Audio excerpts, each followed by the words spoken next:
Hello दोस्तों, the success point 2.0 में आप सभी का वेलकम है। आज हम लोग आरपीएफ एसआई एवं कांस्टेबल के लिए रीजनिंग से डाटा सफिशिएंसी का यानी कि आंकड़े पर्याप्तता का सेशन करने वाले हैं। तो सेशन में अंत तक बने रहिएगा। सेशन को लाइक एवं दोस्तों के साथ अधिक से अधिक सेशन को शेयर कर दीजिएगा। जो लोग अपने चैनल पे नए हैं, चैनल को सब्सक्राइब कर बेल आइकन प्रेस कर दीजिएगा ताकि सेशन का नोटिफिकेशन हमेशा आपको मिलते रहे। बता दें कि इसका पीडीएफ का लिंक वीडियो के डिस्क्रिप्शन बॉक्स में डाल दिया गया है, आप लोग वहां से इसे डाउनलोड कर सकते हैं। तो आइए इसका पहला क्वेश्चन देखते हैं। कह रहा है क्वेश्चन की निम्नलिखित रूप से नीचे सूचना को सावधानी पूर्वक पढ़े और दिए गए प्रश्न का उत्तर दे। उम्मीदवार के लिए निम्नलिखित होना चाहिए। यहाँ पे दिया हुआ है क्राइटेरिया, जो क्राइटेरिया दिया गया है उसका होना अनिवार्य है। चलिए पढ़ते हैं इसको। कह रहे कम से कम 50 अंकों के साथ एक इंजीनियरिंग डिग्री हो। दूसरा कह रहा है कि कम से कम 65 अंकों के साथ लिखित परीक्षा पास की हो। और तीसरा कह रहा है कि 24 वर्ष से 30 वर्ष के आयु वर्ग में हो। अब आइए इसका चौथा निष्कर्ष को भी देख लेते हैं। कह रहा है कि 2 वर्ष की एक न्यूनतम अवधि का काम करने का अनुभव हो। पांचवा कह रहा है कि वर्तमान में 18,000 रुपये और उससे अधिक मासिक वेतन ले रहा हो। यदि कोई उम्मीदवार 2 को छोड़कर उपरोक्त सभी मानदंडों को पूरा करता है लेकिन उसने इंजीनियरिंग डिग्री में 75% अंक प्राप्त किए हैं तो उसका मामला प्रबंधक को भेजा जाना है। अब यहाँ पे कह रहा है क्या कि कमल, यहाँ पे देखिए कमल 62% अंकों के साथ अपनी इंजीनियरिंग पूरी करने के बाद पिछले 4 साल से एक कंपनी में काम कर रहा है। उसने 28 वर्ष की आयु पूरी कर ली है। वह प्रति माह 20,000 रुपये वेतन ले रहा है। अब यहाँ पे देखिए प्रश्न में यह नहीं बताया गया कि कमल ने लिखित परीक्षा में कितने अंक प्राप्त किए हैं। तो यहाँ पे डेटा क्या हो जाएगा आपका अपर्याप्त। देखिए एकदम छोटा सा बात है। कमल के बारे में यहाँ क्या नहीं बताया गया कि लिखित परीक्षा में कितना अंक लाया है, ये तो बताया नहीं गया। तो ये क्या हो गया, डेटा अपर्याप्तता का केस हो गया। अगला प्रश्न पर चलते हैं। प्रश्न आपसे क्या पूछा है उस पर ध्यान देना चाहिए हम लोगों को। कह रहा है कि निम्नलिखित रूप से नीचे सूचना को सावधानी पूर्वक, वही बात है, उम्मीदवार के लिए निम्नलिखित होना चाहिए। देखिए पहला कह रहा है कि कम से कम प्रथम श्रेणी के साथ स्नातक हो। दूसरा कह रहा है कि 15 अगस्त 2018 को आयु 25 वर्ष से अधिक ना हो। तीसरा कह रहा है कि प्रवेश परीक्षा में न्यूनतम 50% अंक प्राप्त किए हो।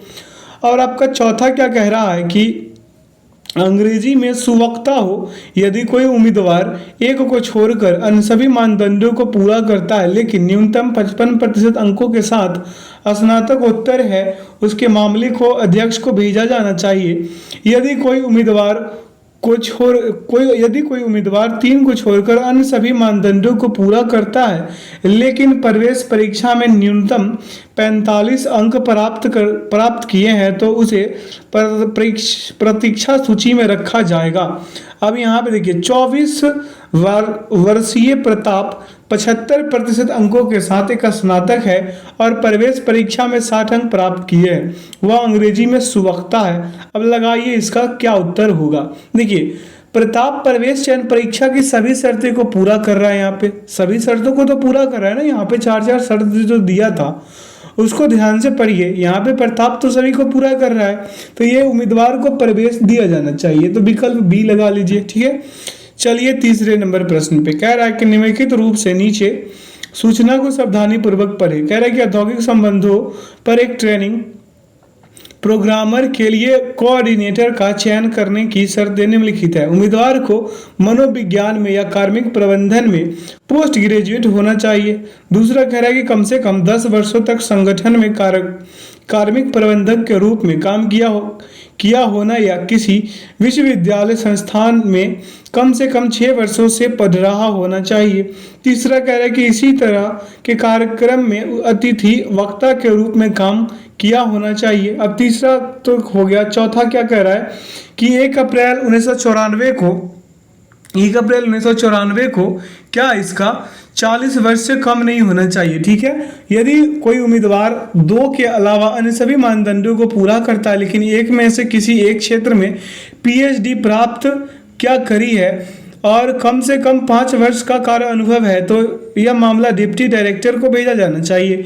यदि कोई उम्मीदवार 2 के अलावा अन्य सभी मानदंडों को पूरा करता है लेकिन 7 वर्ष से अधिक का शिक्षण अनुभव ने है तो यह मामला डायरेक्टर को भेजा जाना चाहिए। उसका कार्मिक प्रबंध में पीएचडी है और पिछले 10 वर्षों से एक संस्थान में अध्यापन कर रही है। वह इसी तरह के कार्यक्रम में अतिथि वक्ता के रूप में काम कर चुकी है और उनका जन्म 26 अगस्त 1951 को हुआ था। तो यहाँ उषा सभी शर्तें को पूरा कर रही है, ठीक है। तो उसको नियुक्ति के लिए क्या करना चाहिए, आगे बढ़ाना चाहिए। तो इसका सही विकल्प क्या होना चाहिए, यहाँ पे उम्मीदवार को नियुक्त किया जाना चाहिए, विकल्प डी। अगला प्रश्न आपके बीच में रखा गया है, कह रहा है कि कंपनी द्वारा एक मार्केटिंग अधिकारी के चयन के लिए निम्न मानदंड दिए गए हैं। प्रतिभागी को अवश्य ही कम से कम 50% अंकों के साथ स्नातक हो। दूसरा कह रहा है कि निम्नलिखित परीक्षा में लिखित परीक्षा में कम से कम 40% अंक प्राप्त हो 10 दिसंबर को। तीसरा कह रहा है कि 10 दिसंबर 1996 को न्यूनतम आयु 24 वर्ष से कम और अधिकतम आयु 29 वर्ष से अधिक नहीं होना चाहिए। और चौथा कह रहा है कि कम से कम 2 वर्षों तक मार्केटिंग अधिकारी के रूप में काम करने का अनुभव हो किसी ऐसे मामले में जहां उम्मीदवार सभी मानदंडों को पूरा करता या करती हो। अब आगे बढ़िए, देखते हैं क्या कह रहा है कि सिवाय एक के लेकिन उसके पास मार्केटिंग प्रबंधन में कोई डिप्लोमा हो तो उसके मामले को महाप्रबंधक मार्केटिंग के पास भेजना होगा। किसी ऐसे मामले में जहां उम्मीदवार सभी मापदंड को पूरा करता या करती हो सिवाय 2 के लेकिन उससे उनके मार्केटिंग अधिकारी के रूप में 3 वर्षों तक काम किया हो तो उसके मामले को निदेशक मार्केटिंग के पास भेजना होगा। सुमन ने मार्केटिंग प्रबंधन में प्रथम श्रेणी में स्नातक की डिग्री पूर्ण की है, ठीक है। उसका जन्म 5 अगस्त 1972 को हुआ था। वह पिछले 4 वर्ष से एक संस्था में एक मार्केटिंग अधिकारी के रूप में काम कर रहा है। उसने लिखित परीक्षा में 50 अंक प्राप्त किए हैं। अब यहाँ पे देखिए इसका सही उत्तर क्या होगा, आपको चूज कर बताना है। देखिए यहाँ पे तो ये क्या होगा, डेटा अपर्याप्त होगा। क्यों होगा, क्योंकि सुमन के स्नातक अंकों के बारे में यहाँ नहीं बताया गया है, ठीक है।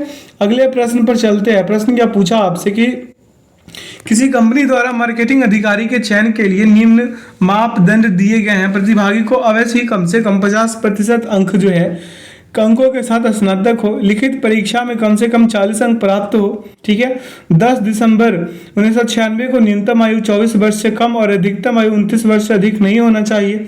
और यहाँ पे कह रहा है कि कम से कम 2 वर्षों तक मार्केटिंग अधिकारी के रूप में, आगे बढ़ते हैं, कह रहा है कि काम करने का अनुभव हो किसी ऐसे मामले में जहाँ उम्मीदवारी सभी मापदंड को पूरा करता या करती हो सिवाय 1 के लेकिन उसके पास मार्केटिंग प्रबंधन में कोई डिप्लोमा हो तो उसके मामले को महाप्रबंधक मार्केटिंग के पास भेजना होगा। किसी ऐसे मामले में जहां उम्मीदवार सभी मापदंड को पूरा करता या करती हो, ठीक है, सिवाय 2 के लेकिन उसने मार्केटिंग अधिकारी के रूप में 3 वर्षों तक काम किया हो तो क्या कह रहा है कि उसके मामले को निदेशक मार्केटिंग के पास भेजना होगा और उनको क्रमशः डिग्री की परीक्षा और लिखित परीक्षा, ठीक है, में 60% और 40% अंक प्राप्त हुए हैं। उसकी जन्म तिथि 17 अप्रैल 1963 है। वह पिछले 2 वर्ष से मार्केटिंग अधिकारी के रूप में कार्यरत है। अब इसका सही विकल्प लगा दीजिए यहाँ से क्या होने वाला है। तो उम्मीदवार का चयन नहीं किया जा सकता। उम्मीदवार का क्या नहीं किया जा सकता, चयन नहीं किया जा सकता, क्योंकि उम्मीदवार चयन प्रक्रिया को सभी शर्तों को पूरा नहीं करता, इसलिए उम्मीदवार को नियुक्ति नहीं मिलेगी। अगले प्रश्न पर चलते हैं। प्रश्न क्या पूछा आपसे उस पर ध्यान देते हैं। कह रहा है कि निम्नलिखित रूप से वही बात है, उम्मीदवार को अवश्य ही कम से कम 55% अंक के साथ स्नातक हो। 1 फरवरी 2017 को न्यूनतम आयु 30 वर्ष से कम और अधिकतम आयु 35 वर्ष से अधिक नहीं होनी चाहिए। तीसरा कह रहा है कि सुरक्षा डिपॉजिट के रूप में 40,000 रुपए का भुगतान करने के लिए तैयार हो कम से कम। चौथा कह रहा है कम से कम 3 वर्ष का काम करने का अनुभव हो। पांचवा कह रहा है कि लिखित परीक्षा में कम से कम 50% अंक से पास किया हो। और छठवां कह रहा है कि व्यक्तिगत साक्षात्कार में कम से कम 40 अंक से पास किया हो। अब आइए इसका उम्मीदवार के बारे में जान लेते हैं। उम्मीदवार के बारे में क्या कह रहा है यहाँ पे, कह रहा है कि उम्मीदवार यदि 1 से 4 तक सभी मानदंड को पूरा करता या करती हो तो उसे चुना जाएगा। किसी ऐसे मामले में जहां उम्मीदवार सभी मापदंड को पूरा करता या करती हो सिवाय एक के, लेकिन उसने अर्थशास्त्र सांख्यिकी में विशेष योग्यता के साथ प्रबंधन में परास्नातक की डिग्री में कम से कम 55% अंकों को प्राप्त किया हो तो उसे उसके मामले को जीएम पर्सनल के पास भेजना होगा। किसी ऐसे मामले में जहां उम्मीदवार सभी मापदंड को पूरा करता या करती हो सिवाय 2 के, लेकिन वह 1 वर्ष के बॉन्ड पर हस्ताक्षर करने के लिए तैयार हो तो उसके मामले को एसपीवी यानी कि पर्सनल के पास भेजना होगा। क्या एसपीवी पर्सनल के पास भेजना होगा। अगले बिंदु पे ध्यान देते, कह रहा है यदि उम्मीदवार के विवरणों में कोई सूचना कम है तो उसे अपर्याप्त डेटा के रूप में माना जाएगा। तो कार्तिक का जन्म जो है 12/12/1986 को हुआ था। उसने स्नातक में 56% अंक प्राप्त किए। उसने चयन परीक्षा और व्यक्तिगत साक्षात्कार दोनों में 55% अंक भी प्राप्त किए हैं। वह 1 वर्ष के बॉन्ड पर हस्ताक्षर करने के लिए भी तैयार है। तो यहाँ पे क्या हो जाएगा कि प्रश्न में कार्तिक को कितने साल का अनुभव है ये दिया नहीं, डेटा क्या हो जाएगा, अपर्याप्त हो जाएगा। अगला प्रश्न पर चलते हैं। प्रश्न क्या पूछा उस पर ध्यान देंगे। कह रहा है कि उम्मीदवार अवश्य ही कम से कम 55% अंकों के साथ स्नातक हो। 1 फरवरी 2017 को न्यूनतम आयु 30 वर्ष से कम और अधिकतम आयु 35 वर्ष से अधिक नहीं होनी चाहिए। सुरक्षा डिपॉजिट के रूप में 40,000 रुपए का भुगतान करने के लिए तैयार हो। कम से कम 3 वर्ष काम करने का अनुभव हो। ये क्या है, ये उसका मापदंड है कि इतना होना चाहिए। ठीक है, अब आगे देखिए, कह रहा है कि व्यक्तिगत साक्षात्कार में कम से कम 40% अंक से पास किया हो। यहाँ पे 5वां छूट गया था। कह रहा है कि लिखित परीक्षा में कम से कम 50% तक अंक के साथ पास किया हो। अब आइए उम्मीदवार के बारे में जान लेते हैं। कह रहा है कि यदि उम्मीदवार 1 से 4 तक सभी अन्य मानदंडों को पूरा करता या करती हो तो उसे चुना जाना चाहिए। किसी ऐसे मामले में जहां उम्मीदवार सभी मापदंडों को पूरा करता या करती हो सिवाय एक के, लेकिन उसके अर्थशास्त्र सांख्यिकी में विशेष योग्यता के साथ प्रबंधन में स्नातक की डिग्री में कम से कम 55% को अंकों को प्राप्त किया हो तो उसके मामले को जीएम पर्सनल के पास भेजना होगा। किसी ऐसे मामले में जहां उम्मीदवार सभी मापदंड को पूरा करता या करती हो सिवाय 2 के, लेकिन वह 1 वर्ष के बॉन्ड पर हस्ताक्षर करने के लिए तैयार हो तो उसके मामले को एसवीपी पर्सनल के पास भेजना होगा।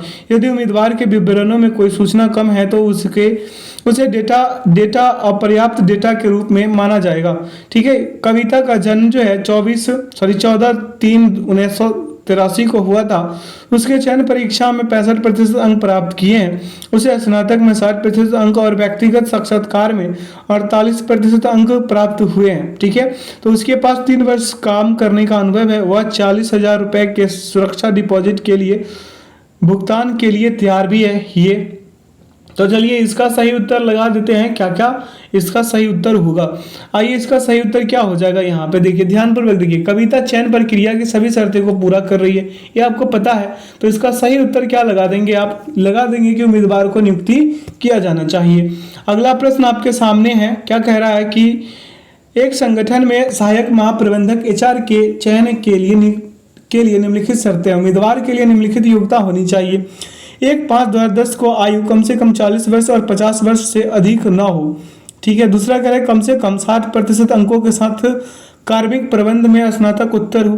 तीसरा कह रहा है कि एक संगठन में कम से कम 15 वर्षों का पोस्ट योग्यता अनुभव जिसमें कम से कम 5 वर्षों का वरिष्ठ प्रबंधक का अनुभव हो।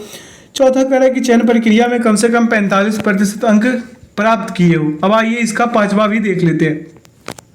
5वां नहीं, इसका उम्मीदवार के बारे में देख लेते। कह रहा है कि यदि कोई उम्मीदवार एक को छोड़कर अन्य सभी मानदंडों को पूरा करता है लेकिन पोस्ट ग्रेजुएट में कम से कम 50% अंक और चयन प्रक्रिया में कम से कम 65% अंक प्राप्त किए हैं तो मामले को कार्यकारी निदेशक को भेजा जाना चाहिए। यदि कोई उम्मीदवार 3 को छोड़कर अन्य सभी मानदंडों को पूरा करता है लेकिन एक संगठन में कम से कम 12 वर्षों का पोस्ट योग्यता कार्य का अनुभव जिसमें से कम 8 वर्षों का वरिष्ठ प्रबंधक एचआर के रूप में है तो मामला अध्यक्ष को भेजा जाना चाहिए। कह रहा है कि 70% अंकों के साथ कार्मिक प्रबंधन में अपनी पोस्ट ग्रेजुएशन पूरी करने के बाद पिछले 20 वर्षों से एक संगठन में काम कर रही है जिसमें 10 वर्ष वरिष्ठ प्रबंधक यानी कि एचआर के रूप में काम किया। ठीक है, उसने चयन प्रक्रिया में 45% अंक प्राप्त किए हैं। तो आइए इसके बारे में जान लेते हैं। देखिए, प्रश्न में माह की आयु के बारे में कोई जानकारी नहीं दी गई है। ये डेटा क्या हो जाएगा, ये आंकड़ा अपर्याप्त हो जाएगा, यानी विकल्प इसका क्या लगा दीजिए, डी इसका सही उत्तर हो जाएगा। अगले प्रश्न की ओर अग्रसर होंगे। प्रश्न क्या पूछा उस पर ध्यान देते हैं। कह रहा है कि एक मल्टीनेशनल कॉरपोरेशन अपने मार्केटिंग डिवीजन के लिए पेशेवर की तलाश कर रहा है। आदर्श उम्मीदवार के पास निम्नलिखित योग्यता होनी चाहिए। पहला कह रहा है कि 60% अंकों के साथ एक विज्ञान स्नातक या न्यूनतम 50% अंकों के साथ एक कला स्नातक। दूसरा कह रहा है fast moving consumer goods marketing में कम से कम 5 वर्ष का अनुभव। तीसरा कह रहा है कि पिछले नियोक्ता से संतुतियों के कम से कम 3 पत्र। और चौथा कह रहा है कि न्यूनतम 60% अंकों के साथ मार्केटिंग सेल्स यानी कि मैनेजमेंट में डिग्री या डिप्लोमा होना चाहिए। कह रहा है कि यदि कोई उम्मीदवार 2 के अलावा अन्य सभी मानदंडों को पूरा करता है लेकिन उसे fast moving consumer goods marketing में कम से कम 3 साल का कार्य अनुभव है तो उसका मामला कंपनी के प्रशासनिक अधिकारी को भेजा जाना चाहिए। यदि कोई उम्मीदवार 3 के अलावा अन्य सभी मानदंड को पूरा करता है लेकिन उसके पास अपने पिछले नियोक्ताओं में से किसी एक से संतुति का कम से कम 1 पत्र है तो उसका मामला कंपनी के डिप्टी मैनेजर को भेजा जा सकता है। अब आइए, कह रहा है कि ऐश्वर्या दिल्ली विश्वविद्यालय से 55% अंकों के साथ अर्थशास्त्र में स्नातक है। वह fast moving consumer goods marketing के क्षेत्र में पिछले 6 वर्षों से काम कर रही है। उसके पास 62% अंकों के साथ मार्केटिंग मैनेजमेंट में डिप्लोमा भी है। अब आइए इसका बात को पढ़ लेते हैं। देखिए, उम्मीदवार का डेटा अपर्याप्त है क्योंकि उसके पास पिछले नियोक्ताओं के लिए संतुति पत्र है। क्या है, कितने संतुति पत्र है, यह नहीं दिया गया है। तो इसका सही उत्तर क्या हो जाएगा, डेटा अपर्याप्त का केस हो जाएगा। अगला प्रश्न आपके बीच कह रहा है कि नीचे दिए गए वही बात है। प्रश्न कह रहा है कि PQR S और T की अलग 2 ऊंचाइयां हैं। निम्नलिखित में से सबसे लंबा यहाँ पे कौन होगा, ये पूछा है। सबसे लंबा है, कह रहा है कि न तो P और न ही R सबसे लंबा है, लेकिन क्या है कि S P से लंबा है। S क्या है, S जो है P से लंबा है। दूसरा कथन कह रहा है कि P R और T से लंबा, S Q P जो है P R और T से लंबा है। तो R और T को हम नीचे ऐसे व्यवस्थित कर देते हैं। क्या कर देते हैं, व्यवस्थित कर देते हैं। ठीक है, चलिए अब आगे अगले बिंदु पे ध्यान देते हैं। कह रहा है कि S Q से लंबा है। S क्या है, Q से लंबा है। किससे लंबा है, Q से लंबा है। तो यहाँ पे हम Q को डाल देते हैं, इसके बीच में किसको डालेंगे, Q को डाल देंगे। जैसे अगर हम डेटा बनाना चाहे तो S Q P और उसके बाद हो जाएगा R, उसके बाद क्या हो जाएगा T। ठीक है, यहाँ पे R और T हो जाएगा। अब आइए इसका सही विकल्प लगा दीजिए। क्या कह रहा है इसका सही विकल्प, ये कथन हो गया आपका। अब यहाँ पे इसका उत्तर लगा दीजिए क्या होने वाला है। तो इसका सही उत्तर हो जाएगा विकल्प सी। विकल्प सी में आपको क्या मिला, एक कथन 2 अकेले पर्याप्त है, जबकि ए जो है कथन 1, जबकि अकेला 1 जो है पर्याप्त नहीं है। तो इसका सही उत्तर क्या हो जाएगा, यहाँ से विकल्प सी लगा दीजिए, सी। ठीक है, अगले प्रश्न पर चलते हैं। प्रश्न आपसे पूछा है क्या, कह रहा है कि ए और बी के बीच की दूरी क्या है। ए और बी के बीच की दूरी पूछा है। चलिए, कह रहा है कि सी ए और डी के बीच की दूरी के मध्य है। सी ए और बी के बीच की दूरी के मध्य है। चलिए यहाँ पे हम एक मतलब डेटा बनाते हैं इसका। तो बी और ई के 3 किलोमीटर पूर्व है। बी ई के कितने किलोमीटर पूर्व है, तो 3 किलोमीटर पूर्व है। तो यहाँ पे हम बी लिख देंगे और यहाँ पे 3 किलोमीटर, ये नॉर्थ हो जाएगा, ये ईस्ट हो जाएगा, ये साउथ हो जाएगा और ये क्या हो जाएगा, वेस्ट। ये नॉर्थ है।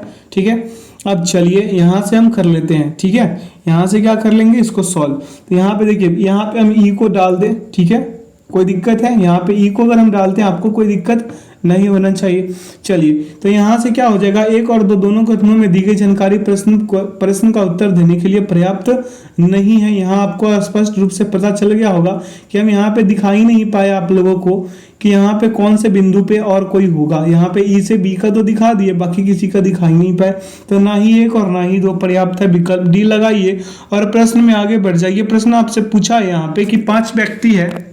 क्या है आपका, 5 व्यक्ति G H I J और F है।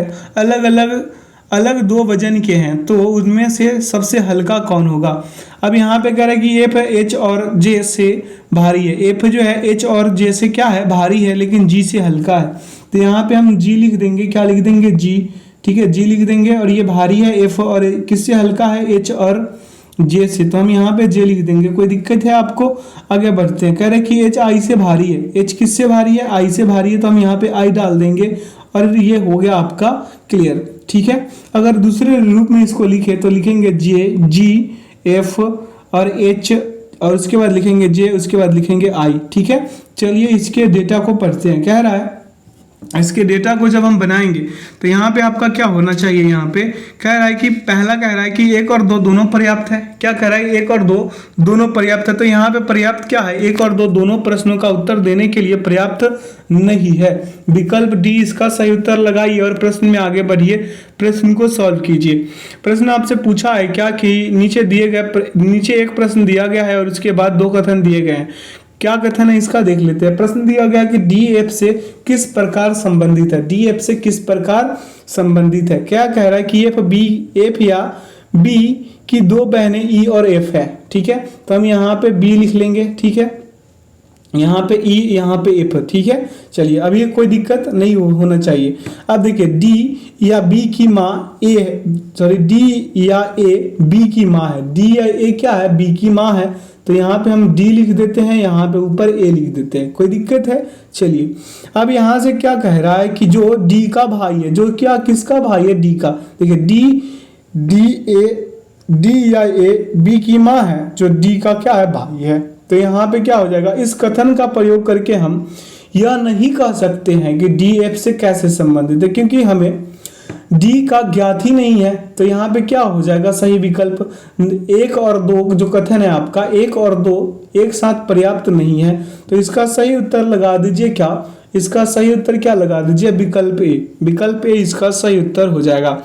आपके सामने अगला प्रश्न कह रहा है कि 5 दोस्त है यू, पी, ए, डी और आर एक गोल मेज के चारों ओर अंदर की ओर मुख किए हुए बराबर दूरी पर बैठे हुए। तो एक गोल मेज हम बना लेते हैं यहाँ पे और इसको बिठाने का कोशिश करते हैं। कह रहा है कि डी के संबंध में ए की स्थिति क्या है? पी ए के बाएं से तीसरा है। क्या? पी ए के बाएं से तीसरा है। तो हम मान लीजिए कि पी को यहाँ बिठा ले और बाएं से तीसरा कह रहा है, तो हम बाएं से यहाँ पे तीसरा डालेंगे। क्या डालेंगे? तीसरा। तो यहाँ पे ए हो जाएगा। ठीक है, एक और सर्किल बनाएंगे समझने के लिए। ठीक है, अब कह रहा है यहाँ पे कि आर ए के ठीक बाएं है। आर ए के क्या है? ठीक बाएं है। तो यहाँ पे जो ए डाले थे यहाँ पे, तो हम यहाँ पे क्या डाल देंगे? आर को डाल देंगे। यहाँ पे भी हम क्या डाल देंगे? ए के ठीक बाएं आर को डाल देंगे। ठीक है, अब तो क्लियर हो रहा होगा। अब एक सर्किल और बनाएंगे या फिर इसी में इसको सॉल्व कर देंगे। ठीक है, आर डी के दाएं से तीसरा है। आर डी के दाएं से तीसरा है, तो हम यहाँ पे तीसरा डाल देंगे डी को, या फिर यहाँ डाल दे डी को। ठीक है, अब आइए इसका निष्कर्ष मतलब इसका प्रश्न का उत्तर लगा देते हैं। कह रहा है कि विकल्प बी इसका सही होगा। क्यों सही होगा? क्योंकि ए और डी के बीच संबंध को जानने के लिए केवल कथन 2 और 3 पर्याप्त है। क्या है? 2 और 3 क्या है? पर्याप्त है, इसलिए इसका सही उत्तर बी होगा। अगले प्रश्न पर चलते हैं। प्रश्न पूछा आपसे कि श्याम किस दिन शिमला जाती है। श्याम किस दिन शिमला जाती है? यहाँ पे आपको कथन दिया, सिर्फ रविवार को छुट्टी होती है। सिर्फ क्या?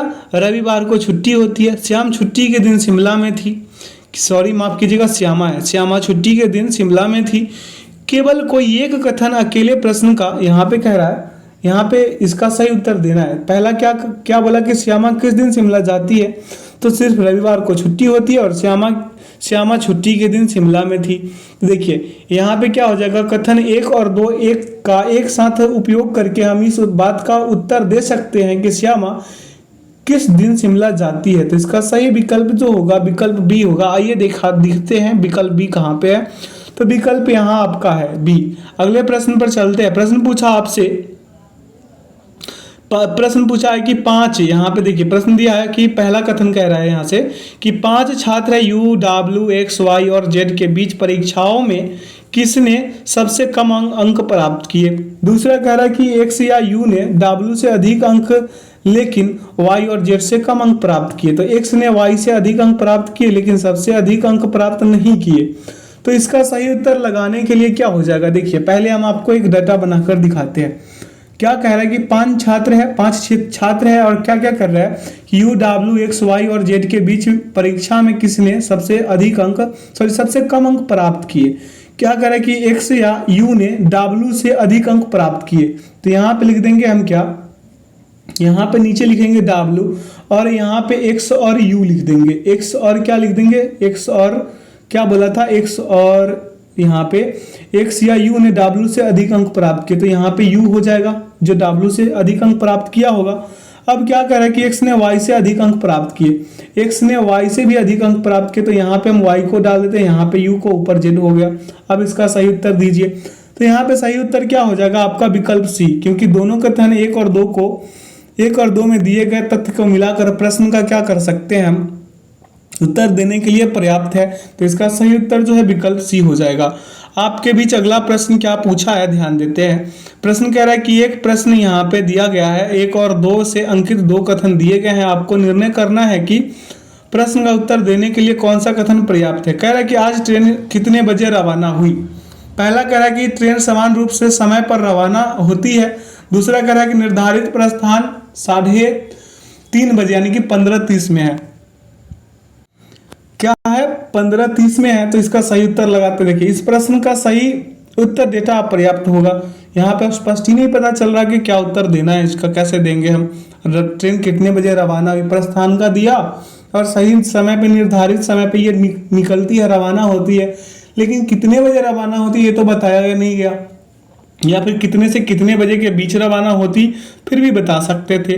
अगला प्रश्न आपके बीच है कि कह रहा है कि प्रश्न है जे के एल एम एन और ओ एक पंक्ति में खड़े, यदि हम उनकी लंबाई के अनुसार अर्थात सबसे लंबे कद से सबसे छोटे कद के अनुसार व्यवस्थित करते हैं तो यह ज्ञात कीजिए कि तीसरे स्थान पर कौन खड़ा है। एल सबसे लंबा है, एल क्या है, सबसे लंबा है, तो हम एल को लिख लिए, ठीक है। जे के से लंबा है, ठीक है। एन सबसे छोटा है, तो एन नीचे लिख देते हैं। और कह रहा है के ओ से लंबा है, के क्या है, ओ से लंबा है, तो यहाँ पे क्या हो जाएगा, के आप के क्या कर दीजिएगा, के को ओ से लंबा कर दीजिएगा, ठीक है। क्या कह रहा है कि के ओ से लंबा है, तो यहाँ पे ओ डाल देते हैं, के ऊपर हो गया, ठीक है। यहाँ क्या कह रहा है कि जे के से लंबा है, जे क्या है, के से लंबा है, के से क्या है, लंबा है, तो यहाँ पे जे हो गया, ठीक है। चलिए अब देखिए इसका उत्तर लगाते हैं। क्या कह रहा है, देखिए यहाँ पे हम क्या कर सकते हैं, एम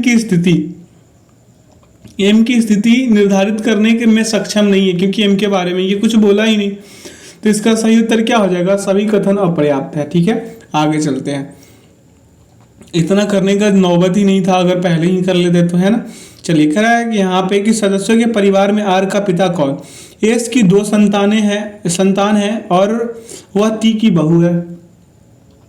एस के 2 संतान और वो टी की बहू, ठीक है। एस आर के साथ विवाहित है, एस आर के साथ विवाहित हो गया। और आगे चलते हैं, इतना ही बोला, अब इसके आगे तो ये कुछ बोला नहीं। देखिए कथन 1 और 2 का संयोग करने पर भी हम यह नहीं निष्कर्ष निकाल सकते कि आर का पिता कौन, क्योंकि टी का लिंग निर्धारित नहीं है, तो विकल्प सी लगा दीजिए, ठीक है।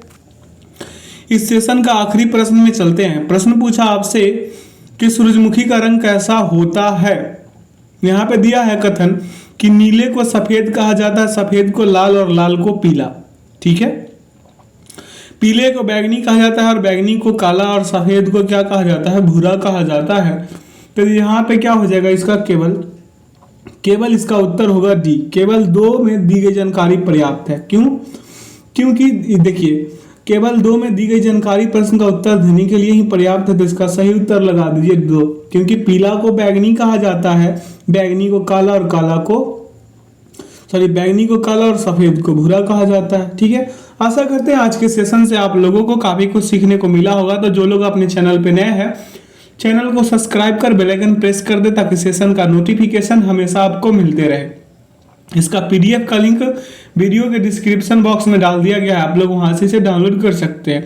जो लोग अपने चैनल पे नए हैं, चैनल को सब्सक्राइब कर बेल आइकन प्रेस कर दे, ताकि सेशन का नोटिफिकेशन हमेशा आपको मिलते रहे, ठीक है। आप लोग से रिक्वेस्ट है कि आप सेशन को अपने दोस्तों के साथ अधिक से अधिक शेयर कर दीजिए और ऐसे ही शानदार सेशन पाने के लिए हमारे साथ जुड़े रहिए। ठीक है, अपना ख्याल रखिएगा और ऐसे ही शानदार सेशन मेरे साथ करते रहिए। अगला सेशन वेन डायग्राम का होगा, वेन आरेख का होगा, तो आइए उसमें अपने दोस्तों के साथ और सेशन का लुत्फ उठाइए। तो वीडियो में अंत तक बने रहने के लिए बहुत बहुत धन्यवाद। Thanks for watching the video. जय हिंद, जय भारत।